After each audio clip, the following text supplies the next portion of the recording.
Hello students, welcome all of you. अब हम differentiation topic जो हमने लास्ट क्लास में पढ़ा था उसी को आगे कंटिन्यू करेंगे। लास्ट क्लास में हमने डिफरेंशिएशन में ये पढ़ लिया था कि फर्स्ट प्रिंसिपल से डिफरेंशिएशन कैसे निकालते हैं। फिर हमने पढ़ा था कि फंक्शंस के डिफरेंशिएशन के फॉर्मूलेस क्या होते हैं। फिर हमने पढ़ा था कि डिफरेंशिएशन करते कैसे हैं। अगर जैसे दो फंक्शन आपस में मल्टीप्लाई हो रहे हैं तो हमने प्रोडक्ट रूल पढ़ा था, क्वोशिएंट रूल पढ़ा था, कंपोजिशन के लिए हमने चेन रूल पढ़ा था। अब उसी को टॉपिक को हम आगे बढ़ाते हैं कि अगर और टाइप के आते हैं तो हम कैसे करते हैं। ये तो वो हो गया कि जब दो फंक्शन आपस में मल्टीप्लाई हो रहे थे या डिवाइड हो रहे थे या चेन कंपोजिशन कर रहे थे तो हम कैसे सॉल्व करेंगे। अब बात आती है कि अगर एक्सप्रेशन की फॉर्म में हमें कोई फंक्शंस दिए जाएंगे अलजेब्रिक एक्सप्रेशंस की फॉर्म में, तो हम उन्हें कैसे यूज करेंगे। अब अगर हमें अलजेब्रिक एक्सप्रेशन में फंक्शन दिए जाएंगे तो वहां पर हम सब्स्टिट्यूशन मेथड यूज करते हैं, और जो सब्स्टिट्यूशन करते हैं वो ट्रिग्नोमेट्रिक करते हैं, यानी ट्रिग्नोमेट्रिक सब्स्टिट्यूशन करते हैं। एक्स की एक ऐसी वैल्यू मानते हैं जो ट्रिग्नोमेट्री में यूज हो रही हो, यानी साइन के टर्म में या कॉस के टर्म में, जिससे उस एक्सप्रेशन को हम इजी बना लेते हैं और उसके बाद हम उसे क्या कर देते हैं, डिफरेंशिएट कर देते हैं। तो मैं यहां पर आपको लिखवा रहा हूं डिफरेंशिएशन यूजिंग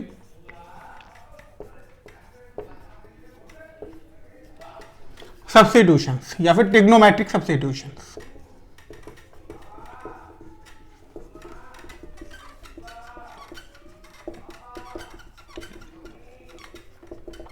अब देखिए ट्रिग्नोमेट्रिक सब्स्टिट्यूशंस में हम कैसे सॉल्व करेंगे। तो एक साइड तो मैं एक्सप्रेशन लिख रहा हूं और एक साइड में सब्स्टिट्यूशन लिख रहा हूं कि अगर एक्सप्रेशन आएगी तो आपको देखना है कि ये क्या इस टाइप की एक्सप्रेशन है, क्योंकि कुछ प्री डिफाइंड एक्सप्रेशन है उनमें आपको सब्स्टिट्यूशन वही पुट करना है, बिल्कुल भी अपना दिमाग नहीं लगाना है। अगर आपके पास ऐसी एक्सप्रेशन मिल रही है तो आप यही सब्स्टिट्यूशन पुट कर दीजिए, आपको तुरंत आंसर मिल जाएगा। ठीक है, तो मैं यहां पर एक्सप्रेशन लिख रहा हूं और मैं यहां पर आपका क्या लिख रहा हूं, सब्स्टिट्यूशन।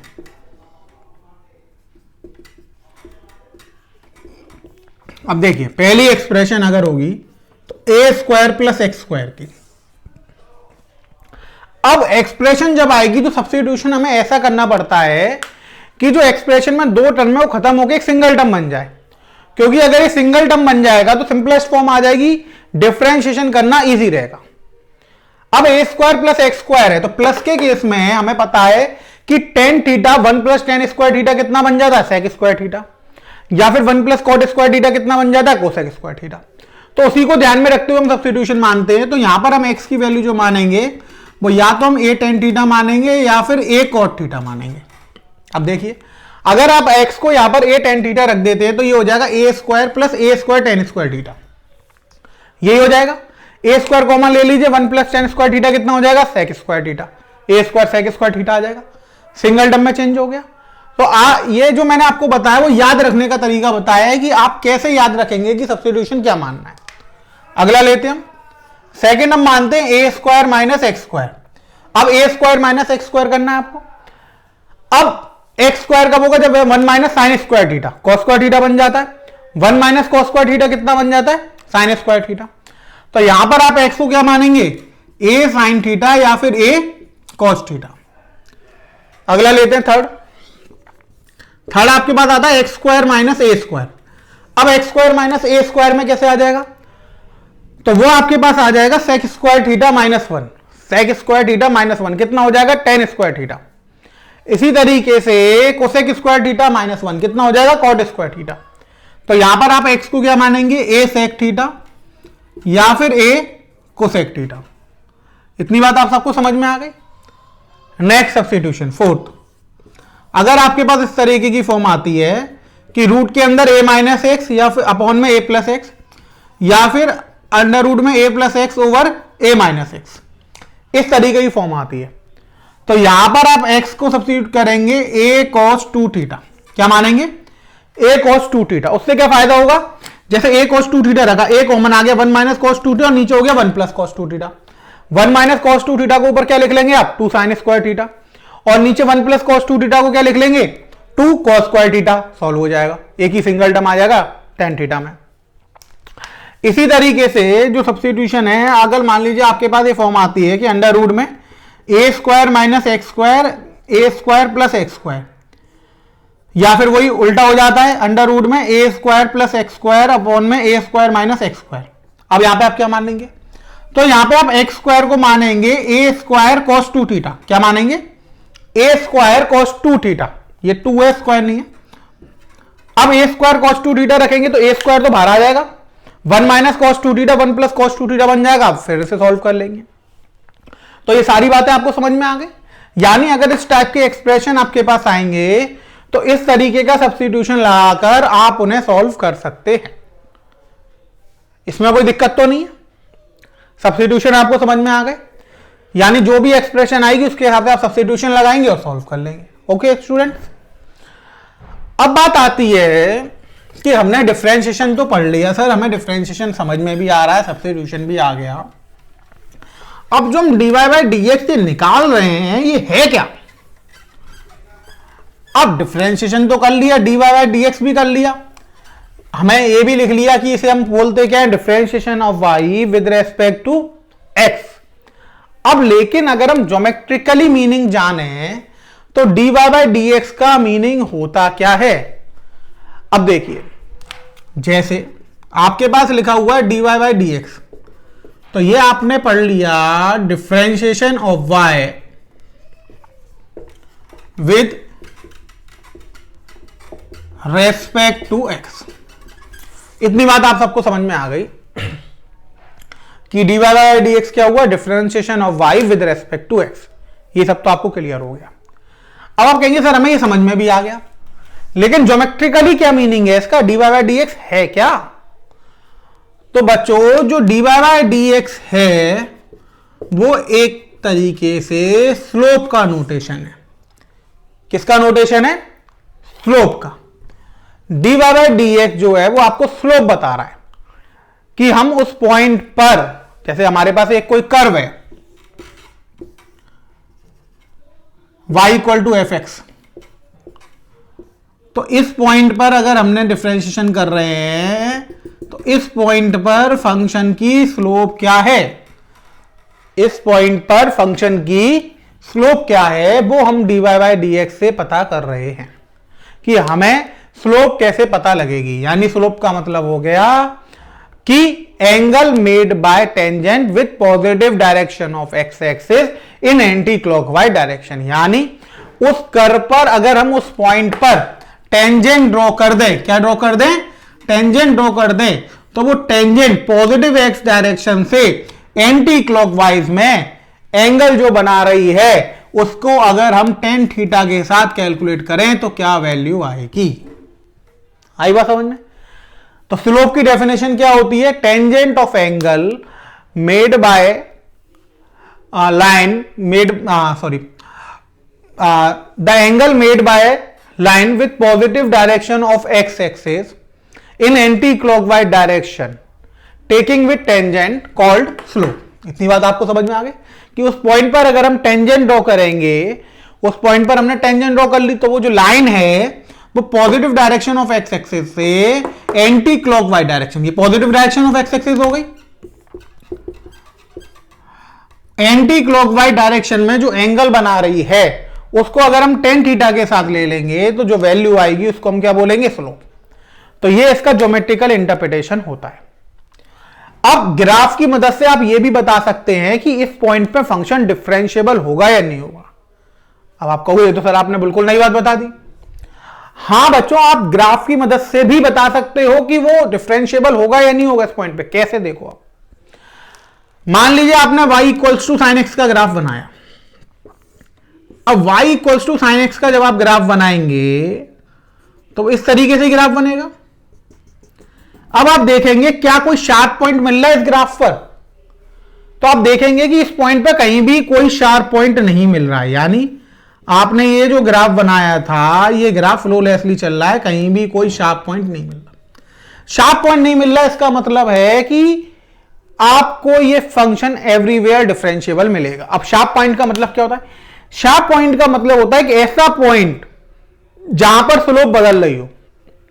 स्लोप कैसे बदलेगी आप कहोगे, क्या कह रहे हो आप, स्लोप कैसे बदलती है, क्या बदलती है? देखो, अब मैं आपको एक एग्जांपल लेके समझाता हूं तो आपको देखिए कितनी जल्दी समझ में आएगा स्लोप तो आपको समझ में आई गई होगी, और ये आपने पढ़ा भी होगा, स्लोप तो फिजिक्स में ही पढ़ी होगी आपने, और मैथ में जब स्ट्रेट लाइन पढ़ी होगी आपने तब आपने स्लोप बहुत डीपली पढ़ा होगा।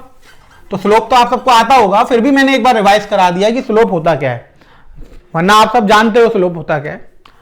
अब मान लीजिए कि मैंने y एक फंक्शन लिया mod x, अब mod x का मैंने ग्राफ बनाया, तो मैंने x ओ x डैश मान लिया, ये मैंने y ओ y डैश मान लिया। अब mod x का ग्राफ ऐसे ही तो आएगा। अब आप देखेंगे कि जीरो जो है वो एक शार्प पॉइंट है, शार्प यानी स्लोप चेंज हो रही है। जीरो से आप पहले जाएंगे तो स्लोप घटती हुई है, जीरो के बाद जाएंगे तो स्लोप बढ़ती हुई है, यही तो है। यानी इस लाइन का जो थीटा है वो तो एक्यूट है, और इस लाइन का थीटा जो है वो कैसा है, ऑब्टूस है, थीटा 1। यानी जीरो के एलएचएल पर स्लोप नेगेटिव है और जीरो के आरएचएल पर स्लोप कैसी है, पॉजिटिव। तो इस तरीके के पॉइंट को हम बोलते हैं क्रिटिकल पॉइंट्स। क्या बोलते हैं, क्रिटिकल पॉइंट्स। तो जब भी हम कोई ग्राफ बनाएंगे और अगर वहां पे हमें कोई क्रिटिकल पॉइंट्स मिल रहा है, यानी एक ऐसा पॉइंट्स मिल रहा है जहां पर स्लोप पॉजिटिव से नेगेटिव में बदल रही है, तो उस पॉइंट पे ग्राफ नॉन डिफरेंशिएबल होता है। यानी उस पॉइंट पे ग्राफ क्या नहीं होगा, डिफरेंशिएबल नहीं होगा। क्योंकि होना क्या था कि मैंने जैसे आपको बताया कि dy बाय dx क्या करता है, dy बाय dx हमें बताता है स्लोप, कि उस पर्टिकुलर x पर जिस पर हम डिफरेंशिएशन कर रहे हैं उस पॉइंट पर फंक्शन की स्लोप क्या है, यही तो बताता है। अब इस पॉइंट पे आप स्लोप क्या बताओगे, अगर मैं x बराबर कह दूंगा आप जीरो पे स्लोप बताओ, तो ना तो आप पॉजिटिव बता सकते हो, आप नेगेटिव बता सकते हो। क्या स्लोप बताओगे, आप कोई स्लोप बता सकते हो आप यहां पर, बिल्कुल नहीं बता सकते हो। तो ये एक शॉर्टकट मेथड है कि अगर आप ग्राफ को देख के बताना चाहें कि किस पॉइंट पर डिफरेंशिएबल है या नहीं है, तो आप तुरंत बता सकते हैं। इतनी बात आप सबको समझ में आ गई। एक और ग्राफ मैं आपको बताता हूं। जैसे mod x की जगह हमने y equals to x identity function देख लिया, अब आइडेंटिटी फंक्शन का ग्राफ ये आया। अब क्या इसमें कोई शार्प पॉइंट मिला, इस पॉइंट पे स्लोप आप बता सकते हैं, बता सकते हैं, इस पे बता सकते हैं, इस पे, इस पे, क्योंकि इसके एलएचएल और आरएचएल में सेम स्लोप है, तो आप बता सकते हैं इसकी स्लोप क्या आएगी। तो ये एवरीवेयर डिफरेंशिएबल हो गया, यानी हमें कहीं भी कोई शार्प पॉइंट नहीं मिल रहा है। तो सबसे पहले अगर हमें यह पता करना है देखते ही कि क्या यहां पे कोई एक ऐसा पॉइंट मिलेगा जिस पे ग्राफ नॉट डिफरेंशिएबल हो, तो सबसे पहले तो ग्राफ कंटिन्यूअस होना चाहिए। तो मैंने आपको कल ही बताया था कि जब भी डिफरेंशिएबिलिटी होती है तो कंटिन्यूटी पहले ही हो जाती है, कंटिन्यूअस है तो ही हम डिफरेंशिएबिलिटी चेक करते हैं, अदरवाइज नहीं करते। अब आपने ग्राफ बनाया, ग्राफ कंटिन्यूअस बन गया। अब ग्राफ कंटिन्यूअस बन गया तो आप ये देखेंगे कि क्या वहां पर कोई क्रिटिकल पॉइंट्स मिल रहा है, यानी कोई ऐसा शार्प पॉइंट मिल रहा है जहां पर स्लोप पॉजिटिव टू नेगेटिव या नेगेटिव पॉजिटिव बदल रही है। अब आप देखेंगे कि यहां तो ऐसा कोई पॉइंट मिल ही नहीं रहा है, यहां तो सीधे स्ट्रेट लाइन है। अब ऐसा कोई पॉइंट अगर नहीं मिल रहा है तो इसका मतलब ये ग्राफ एवरीवेयर डिफरेंशिएबल है, ऐसा कोई भी पॉइंट नहीं है जहां पर ये डिफरेंशिएबल नहीं होगा। यहां पर आप देखेंगे mod x पे आपको ये यहां पे शार्प पॉइंट मिल गया। अब यहां पे शार्प पॉइंट मिल गया, इसका मतलब ये हुआ कि इस पॉइंट पर ये डिफरेंशिएबल नहीं है। इतनी क्लियर आपको बात समझ में आ गई। आप चाहो तो इसको न्यूमेरिकली सॉल्व भी कर सकते हो। ये तो मैंने आपको कंपटीशन पॉइंट ऑफ व्यू से एक शॉर्टकट मेथड बता दिया है कि आप ग्राफ को देख के कैसे पता लगा सकते हो कि उस पॉइंट पर कोई भी फंक्शन डिफरेंशिएबल है या नहीं है। इतनी बात आप सबको क्लियर हो गई, इसमें कोई दिक्कत तो नहीं है, ठीक है। अब हम कुछ क्वेश्चंस करते हैं डिफरेंशिएशन को लेकर, जिससे आपके कॉन्सेप्ट और क्लियर होंगे कि यहां तक का जो हमने पढ़ लिया है किस टाइप के क्वेश्चंस एग्जाम में आते हैं और उन्हें हम कैसे अटेम्प्ट करते हैं और कैसे सॉल्व करते हैं। तो मैं कुछ आपको ऐसे एग्जांपल्स करवा रहा हूं यहां पर, जिससे जितना भी आपने पढ़ा है उन सबके कॉन्सेप्ट उसके अंदर आ जाएंगे और क्लियर हो जाएंगे आपके लिए। और वो क्वेश्चन बहुत ही इंपॉर्टेंट है, तो आप बहुत ध्यान से उन्हें करिएगा मेरे साथ, ठीक है स्टूडेंट्स। देखिए आप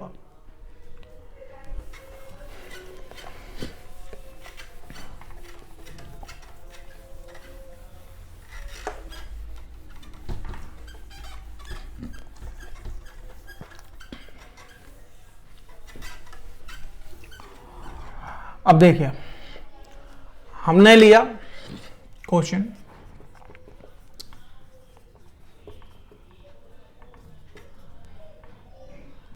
differentiate the following functions with respect to x.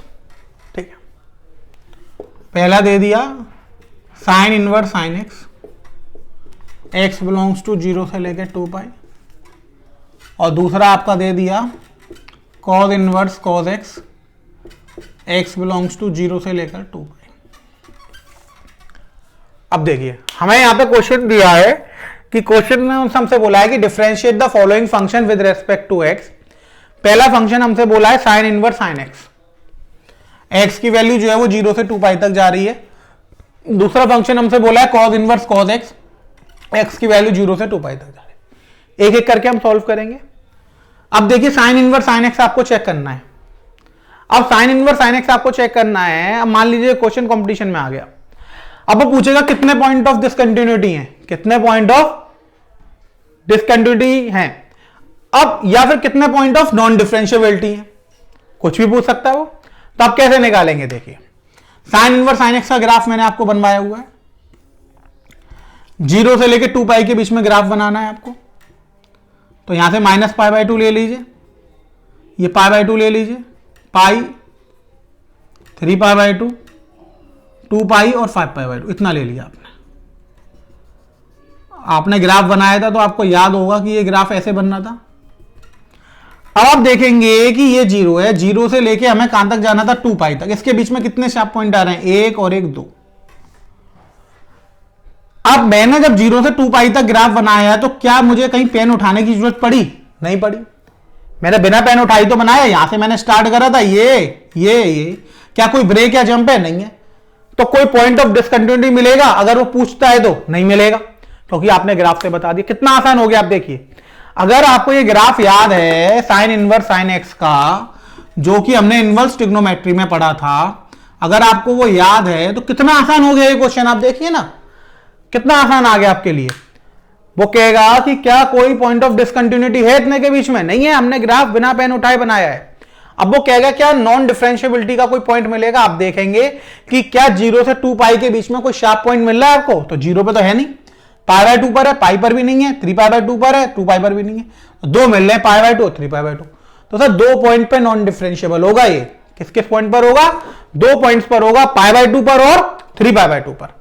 यानी इन 2 पॉइंट्स पर ये ग्राफ जो होगा वो नॉन डिफरेंशिएबल होगा। अब ये तो सर कंपटीशन की बात हो गई, कंपटीशन में तो हमने चलो बना दिया। अब अगर बोर्ड में ये क्वेश्चन आया तो हम कैसे सॉल्व करेंगे।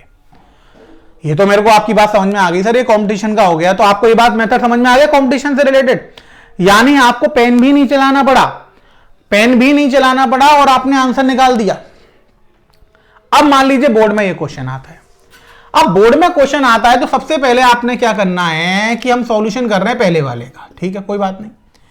हमने यहां पर y मान लिया, y हमें साइन इनवर्स साइन एक्स दे रखा है। अब x बिलोंग कर रहा है आपका 0 से लेके 2 पाई तक, इतनी ही बात समझ में आ गई। तो सबसे पहले आपको इसको बाइफिकेट करना पड़ेगा, यानी बांटना पड़ेगा। बांटना क्यों पड़ेगा, क्योंकि साइन इनवर्स साइन एक्स हमेशा एक जैसा तो खुलेगा नहीं। साइन इनवर्स साइन एक्स के आउटपुट अलग अलग आते, ये हमने इस ग्राफ से पढ़ा हुआ था। तो इस ग्राफ की मदद से सबसे पहले हमें क्या करना पड़ेगा कि इसको जितने भी पार्ट्स में ये डिस्ट्रीब्यूट हो रहा है डिस्ट्रीब्यूट करना पड़ेगा। तो हमें पता है कि 0 से 2 पाई में 0 से पाई बाई 2 तक तो एक आंसर मिलेगा, तो हमने लिख दिया 0 से बड़ा है x और पाई बाई 2 से छोटा है।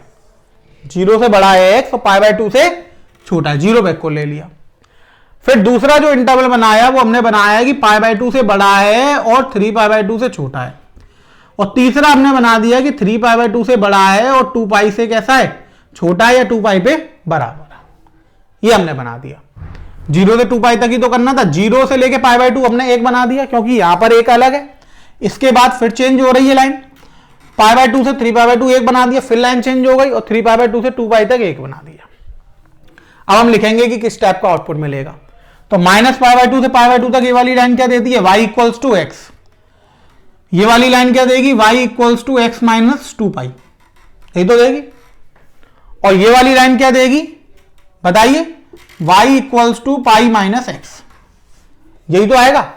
ये वाली लाइन की इक्वेशन आएगी y इक्वल्स टू एक्स, ये वाले की पाई माइनस एक्स और ये वाले की x माइनस 2 पाई। अब हमने ये पुट कर दिया तो यहां पर x आ जाएगा, यहां पर आपका आ जाएगा पाई माइनस एक्स और यहां पर कितना आ जाएगा x माइनस 2 पाई। ये हमारे पास वैल्यू आ गई, ग्राफ से हमने ये वैल्यू लिख ली। अब हम इसे डिफरेंशिएट तो कर सकते हैं, लेकिन हमें यह देखना पड़ेगा डिफरेंशिएट करने से पहले कि इक्वल टू का साइन साइन कहां लगा सकते हैं, कहां पर नहीं लगा सकते। अब मान लीजिए कि पाई बाय टू 3π/2 पे हमने दोनों जगह इक्वल टू लगा दिया, तो हमें यह देखना पड़ेगा कि π/2 और 3π/2 पे डिफरेंशिएबल भी है या नहीं है। 0 पे और 2π पे तो मिल नहीं रहा, तो वहां तो चेक करने का मतलब नहीं है। अब π/2 और 3π/2 पे चेक करना है, तो आपको यहां पर क्या निकालना पड़ेगा, LHD और RHD। अब देखिए, सबसे पहले आपने लिखा एट x इक्वल्स टू π/2 पे आप चेक कर रहे हैं, आपने LHD निकाला, LHD π/2 यहां से मिलेगा। अब यहां से आप LHD निकालेंगे तो यहां से जो f' की वैल्यू है वो कितनी आ जाएगी, 1, क्योंकि x का डिफरेंशिएशन कितना हो जाएगा, 1। अब आपने RHD निकाला, यहां पर RHD निकालेंगे तो π/2 से बड़ा इसमें जाएगा, तो यहां पर f' की वैल्यू आ जाएगी 0 -1 यानी -1। तो LHD और RHD क्या यहां पर बराबर हैं, राइट हैंड डेरिवेटिव और लेफ्ट हैंड डेरिवेटिव बराबर नहीं आ रहे। इसका मतलब हम यहां पे क्या लिखेंगे कि it is not differentiable at x equals to π/2। अब आप कहां पे चेक करोगे, अब आप चेक करोगे एट x इक्वल्स टू 3π/2 पर। अब 3π/2 पे जब आप चेक करोगे तो 3π/2 पे आपने LHD निकाला, तो LHD आपको यहां से मिलेगा पीछे से, तो 0 -1 कितना आ जाएगा, f' की वैल्यू -1। अब जब आप RHD निकालेंगे तो RHD में जो f' की वैल्यू है वो यहां से मिलेगी, वो कितनी आ जाएगी, 1। अब LHD RHD नॉट इक्वल है, इसका मतलब कि it is not differentiable at x equals to 3π/2। अब ना तो ये π/2 पे डिफरेंशिएबल है, ना ही ये 3π/2 पे डिफरेंशिएबल है, यानी साइन इनवर्स साइन x इनमें से कहीं भी डिफरेंशिएबल नहीं है। ठीक है, कोई बात नहीं। अब डिफरेंशिएबल नहीं है तो हम क्या करेंगे, इन वैल्यूज को क्लोज इंटरवल में से हटाकर ओपन इंटरवल में लिख देते हैं। किसमें लिख देते हैं, ओपन इंटरवल में। अब आप चाहें तो यहां तो आप लिखा रहने दीजिए, यहां तो कोई फर्क पड़ नहीं रहा। अब आपने लिखा differentiation with respect to x dy/dx, तो यहां पर 0 तो शामिल होगा x में, लेकिन π/2 शामिल नहीं होगा। इस वाले में ना तो π/2 शामिल होगा ना 3π/2, ओपन इंटरवल आएगा। यहां पर 3π/2 शामिल नहीं होगा, लेकिन 2π शामिल हो जाएगा। इसका डिफरेंशिएशन आ गया 1, इसका डिफरेंशिएशन आ गया -1 और इसका डिफरेंशिएशन आ गया 1। ये हमारे पास इसका आंसर आ गया। यानी अगर वो पूछेगा y equal to sine inverse sine x 0 से लेकर 2π के बीच में डिफरेंशिएशन करो, तो ये हमारे पास आंसर निकल कर आ गया। 0 से π/2 पे ओपन इंटरवल है तो 1 आएगा, π/2 से 3π/2 दोनों पे ओपन इंटरवल है -1 आएगा, 3π/2 से 2π पे 1 आएगा। और यहां पे हम लिख देंगे कि π/2 और 3π/2 पे 0 से लेकर 2π के बीच में ये डिफरेंशिएबल नहीं है। यानी यहां पे 2 पॉइंट ऐसे हैं जिस पर ये ग्राफ डिफरेंशिएबल नहीं। इतनी बात आप सबको समझ में आ गई, इतने में कोई दिक्कत तो नहीं है, ये सारा पूरा कॉन्सेप्ट आपको समझ में आ गया। अब देखिए अगले क्वेश्चन की तरफ चलते हैं। अगला पार्ट जो इसमें हमसे कह रहा था, वो कह रहा था कि साइन इनवर्स साइन एक्स हो गया। अब वो अगले में कह रहा था कि y की जो वैल्यू लेनी है आपको, वो कॉस इनवर्स कॉस एक्स की लेनी है। किसकी लेनी है, कॉस इनवर्स कॉस एक्स की लेनी है। उसके बाद आप सॉल्व करके बताइए। ठीक है, अब वहां पे भी जो x बिलोंग कर रहा है वो कहां से कहां तक बिलोंग कर रहा है, वो बिलोंग कर रहा है 0 से लेकर 2π तक। कोई दिक्कत नहीं है। सॉल्यूशन लिखा हमने, y को हमने मान लिया cos इनवर्स cos x। अब सबसे पहले तो ग्राफ ही बनाना पड़ेगा आपको। अब y equals to cos inverse cos x का आपने ग्राफ जनरेट करा, तो ग्राफ तो आपको आता ही होगा। ये आपने मान लिया x हो x डैश और y हो y डैश। अब जो ग्राफ है वो ऐसे जाता था, cos इनवर्स cos x का ये 0, ये ऐसे बढ़ जाता था, ये पाई होता था और ये 2π होता था। अब यहां पे आप देखेंगे कि ये आगे ऐसे बढ़ता था, तो यहां पर 0 से लेके 2π तक हमें 0 पे भी शार्प पॉइंट मिल रहा है और आपका पाई पे भी शार्प पॉइंट मिल रहा है और 2π पे भी शार्प पॉइंट मिल रहा है। अब 0 पाई और 2π पे शार्प पॉइंट मिल रहा है, यानी 0 से लेके 2π क्लोज इंटरवल में कितने शार्प पॉइंट हो गए, 3। तो ग्राफ देख के तो आपको समझ में आ गया कि 3 पॉइंट पर नॉन डिफरेंशिएबल होगा। अब लिख के कैसे आप बात करेंगे बोर्ड के लिए। अब आप क्या करेंगे, जब भी ऐसे आपको कॉर्नर वैल्यू पे शार्प पॉइंट मिलेगा तो उससे पीछे वाली एक वैल्यू आपको लेनी पड़ेगी, यानी ग्राफ को एक वैल्यू आगे बढ़ाना पड़ेगा। तो एक वैल्यू हम यहां पे मान लेते हैं कि ये -π आ रही है, ऐसे 2π से आगे बढ़ाना पड़ेगा तो ये 3π पे जा रहा है। ठीक है, अब हमने इसको लिखा y को, तो हमने माइनस पाई से x की वैल्यू 0 तक मान ली, फिर हमने 0 से वैल्यू जो है वो पाई तक मान ली, फिर हमने पाई से x की वैल्यू 2 पाई तक मान ली, और फिर हमने 2 पाई से x की वैल्यू 3 पाई तक मान ली। ये हमने मान लिया।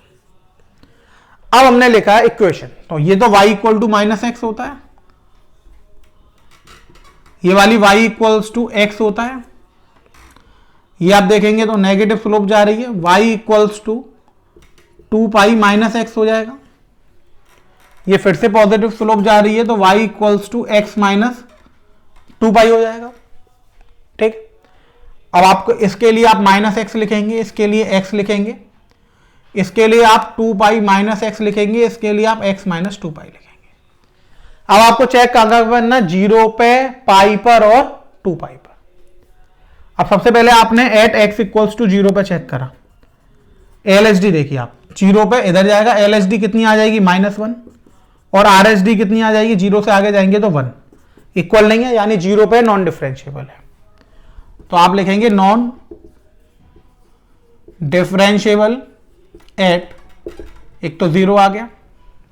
अब आप कहां पे चेक करेंगे, एट x इक्वल्स टू पाई पर चेक करेंगे, पाई पर आपने LHD निकाला, पाई से छोटा 1 आ गया, RHD इस वाले में जाएगा पाई से बड़ा, तो 0 -1 तो -1 आ जाएगा, नॉट इक्वल है तो यहां पर पाई आ जाएगा। अब आप देखेंगे x इक्वल्स टू 2 पाई पर, 2 पाई पे आप LHD निकालेंगे, 2 पाई से छोटा इस वाले में जाएगा तो -1 आएगा, RHD निकालेंगे, 2 पाई से बड़ा इसमें जाएगा तो ये 1 - 0 हो जाएगा, 1 आएगा, फिर से इक्वल नहीं है यानी 2 पाई। तो 3 पॉइंट आपके आ गए, ना तो ये 0 पे डिफरेंशिएबल है, ना पाई पर डिफरेंशिएबल है, ना ही 2 पाई पर डिफरेंशिएबल है। इन तीनों में से ये किसी पर भी डिफरेंशिएबल नहीं है। अब यानी जब हम इसे डिफरेंशिएट करेंगे तो हम 2 पार्ट्स में डिस्ट्रीब्यूट कर सकते हैं, एक तो 0 से लेके पाई और एक पाई से लेके 2 पाई, क्योंकि ना तो 0 इंक्लूड हो रहा है, ना पाई इंक्लूड हो रहा है, ना 2 पाई इंक्लूड हो रहा है। ठीक है, हमने लिखा differentiate with respect to x। अब dy बाई dx में चारों इंटरवल लिखने की जरूरत नहीं है, एक तो आपने x बिलोंग लिख लिया 0 से लेकर पाई, और दूसरा x बिलोंग लिख लिया पाई से लेकर 2 पाई, क्योंकि 0 से 2 पाई तक जाना था। अब पाई से 2 पाई आपको यहां से मिलेगा, इसका डिफरेंशिएशन x का कितना हो गया 1, 0 से पाई के लिए, पाई से 2 पाई आपको यहां से मिलेगा, इसका डिफरेंशिएशन 0 -1 तो कितना हो गया -1। ये इसके आंसर होगा, यानी 0 से लेके पाई तक cos इनवर्स cos x का जो डिफरेंशिएशन है वो 1 आएगा, और पाई से लेके 2 पाई के बीच में cos इनवर्स x का जो डिफरेंशिएशन है cos इनवर्स cos x का वो कितना आएगा -1।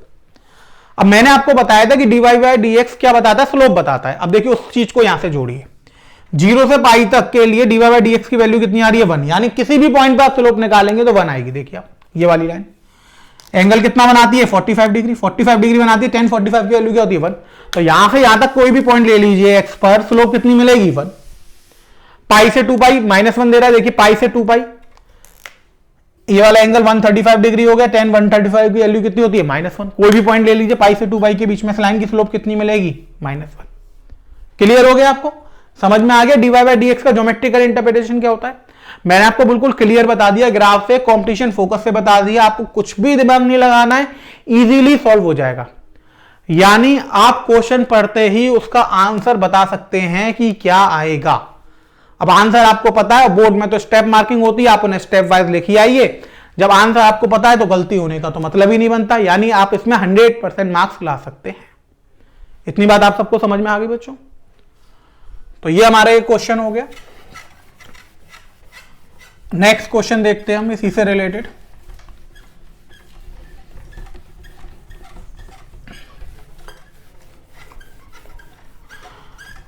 अब देखिए अगला क्वेश्चन, नेक्स्ट क्वेश्चन हम देखते हैं कि हमें क्वेश्चन दिया हुआ है, y हमें दिया हुआ है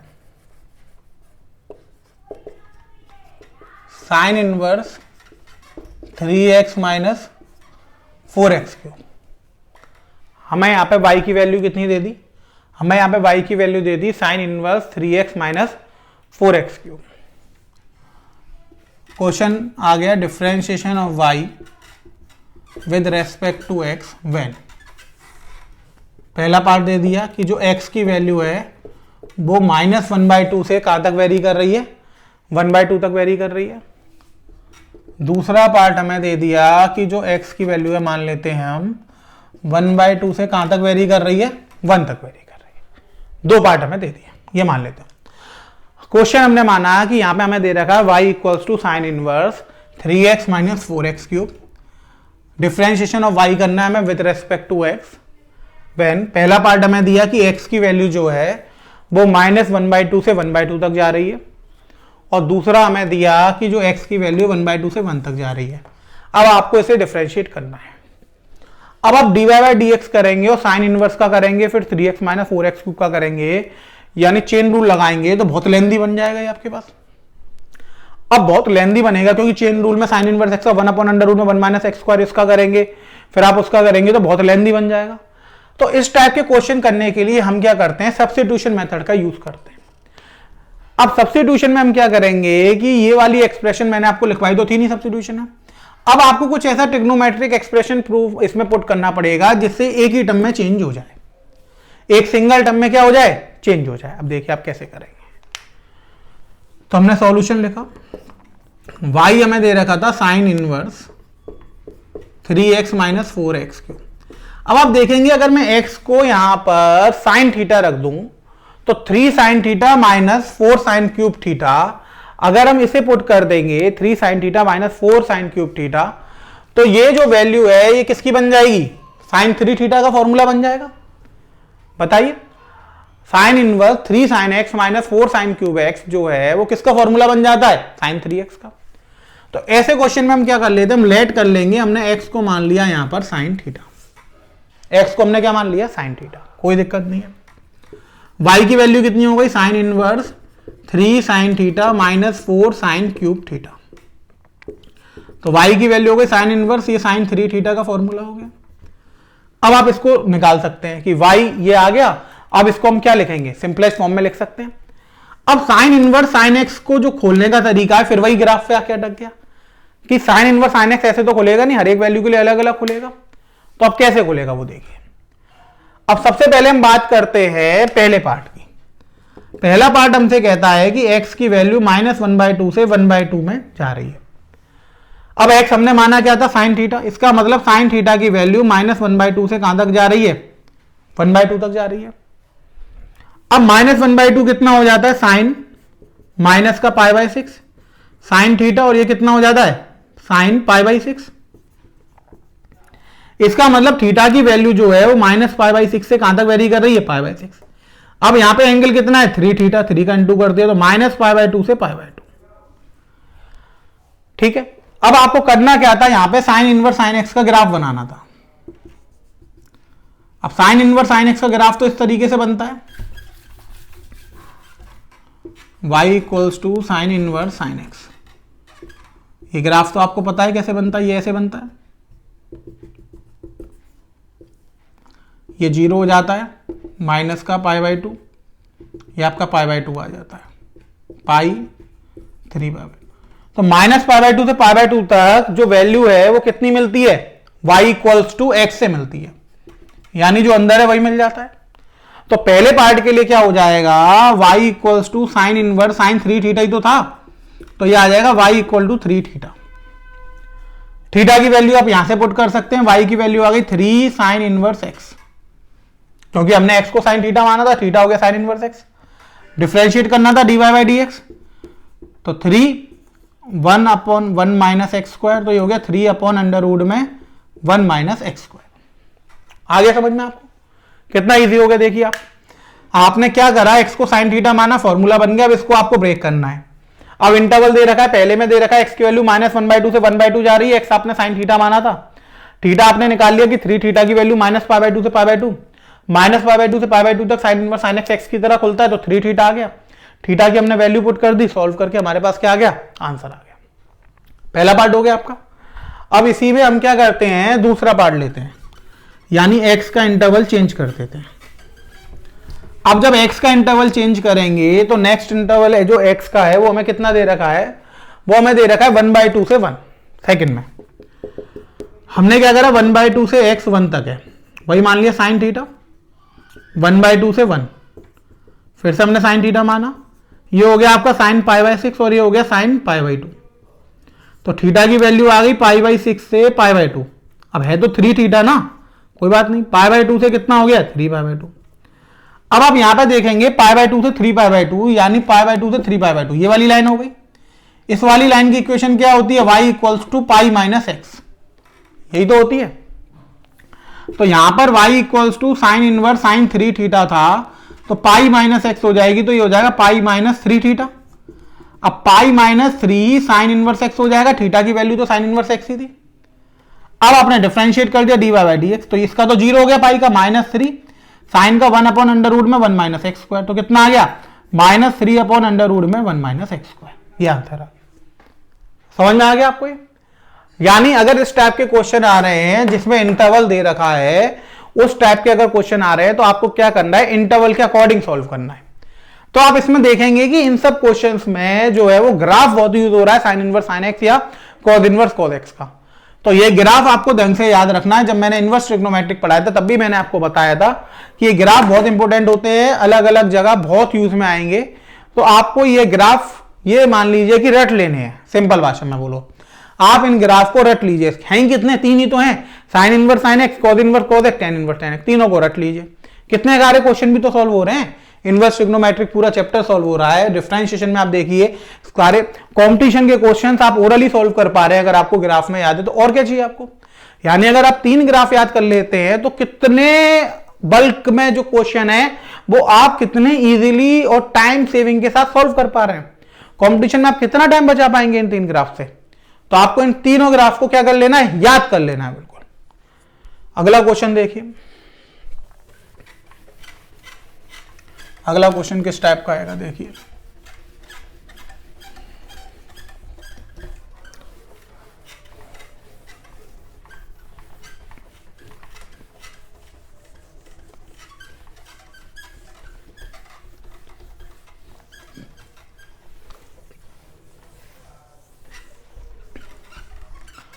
अब देखिए नेक्स्ट क्वेश्चन।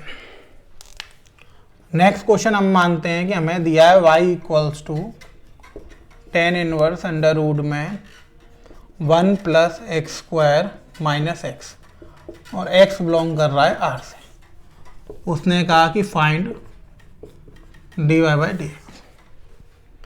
उसने क्या दे दिया, उसने दे दिया y equals to tan inverse bracket के अंदर 1 plus x square minus x, और x किससे बिलोंग कर रहा है, r से। पूरी रियल लाइन के लिए हम बात कर रहे हैं, यानी हम यहाँ पे कोई इंटरवल हमें नहीं लेना, हमें सिंपल सॉल्व करना है। अब देखिए, अब 1 प्लस एक्स स्क्वायर आ रहा है। अब आप यहाँ पे या तो टेन थीटा पुट कर सकते हैं, क्योंकि 1 प्लस एक्स स्क्वायर वाला सब्स्टिट्यूशन आ गया ना, जो मैंने ए स्क्वायर प्लस एक्स स्क्वायर में बताया था, ए की वैल्यू 1 हो गई क्योंकि 1 लिख रहा है यहाँ पर। तो मैंने आपको बताया था या तो ए टेन थीटा रखेंगे या कॉट थीटा, तो या तो 1 इंटू टेन थीटा या 1 इंटू कॉट थीटा।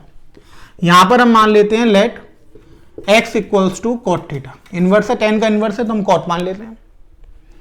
तो y की वैल्यू हो गई tan inverse 1 plus cot square theta minus cot theta. Tan inverse 1 plus cot square theta कितना हो गया, कोसेक स्क्वायर थीटा, बाहर आएगा तो cosec theta minus cot theta. Sine cos में चेंज कर लेते हैं, 1 upon sine theta minus cos theta over sine theta.